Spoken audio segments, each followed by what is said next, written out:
I'm Josh. And I'm Melissa. And this is Messy Church.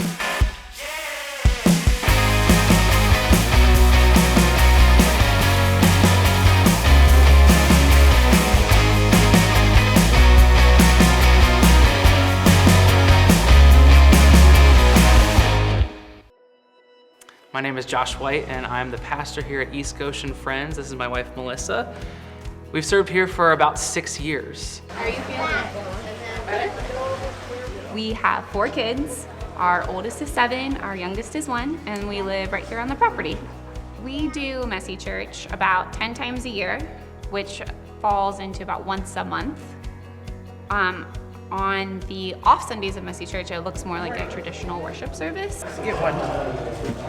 So it's called Messy Church because it's focused on several core values. First is hospitality.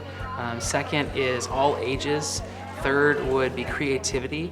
And that's where we incorporate a lot of the messiness of Messy Church, because people are messy, and because life is messy, and our faith is often messy, whether we like to put it in our neat little boxes or not. Nehemiah asked if he could go to Judah to help rebuild the wall. I've been attending East Goshen Friends here for as long as I can remember. As an oversight elder, I love the unity that we feel together during Messy Church times. You see children and people in their 80s, and we've had people in their 90s, all experiencing God together and worshiping together. So Messy Church on a normal Sunday looks like receiving a snack when you walk in. It looks like participating in a large group game to start out our morning that's all centered around the theme. And then we work our way into an interactive story, kind of like you would do during a VBS, but everybody's participating, everybody's part of the narrative that we're trying to communicate and the theme that we're trying to communicate for the morning. All right, everybody know where they're going. Activities upstairs, Bible study here in the sanctuary in just a moment. And so then once we're done with our celebration time, we separate into our activity stations, which are all focused around the theme for the day. In our case, this week it was faithfulness. And so we're focused on the story of Nehemiah. So what does it look like to believe in God's faithfulness and trust in it? And so every activity, whether it's a large group game or whether it's a collaborative art project, is centered around the theme for the morning. Tell me how your life has changed. Messy Church is joy. It is the time that I see the most smiles on people's faces. I see the most hugs.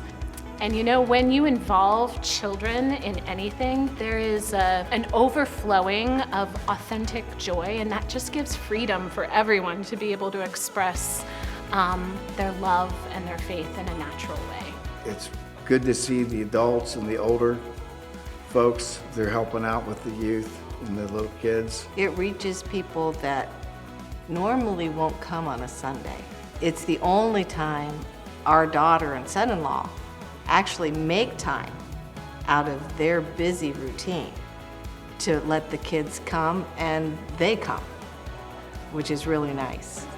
This is a mixer fruit. Would you like that? What we thought we were doing is we thought we were reaching families. What we have really done is end up trying to reach all people. I mean, we're not a huge church, but we have seen incremental growth, and the place that we see the most new people consistently is at our Messy Church services. We don't have those typical boundaries that you do in a traditional church service, so it allows us to reach out to kids and the next generation in a very natural, active, engaging way. We like our little bubbles, and we're comfortable in those spaces. And so to break across barriers generationally is huge.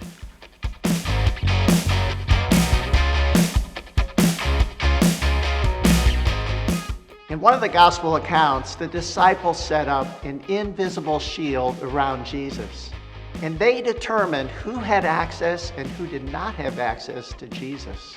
And when Jesus found out, he was livid, and he told them, "Let the children come to me, for such is the kingdom of heaven."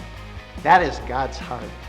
And I am so grateful that East Goshen Friends has taken down some of these barriers around their community to allow the children and their families to come and to meet Jesus. And so we commend them, and we want to support them and pray for them, and we are so thankful for their faith and their obedience in their joy to the Lord.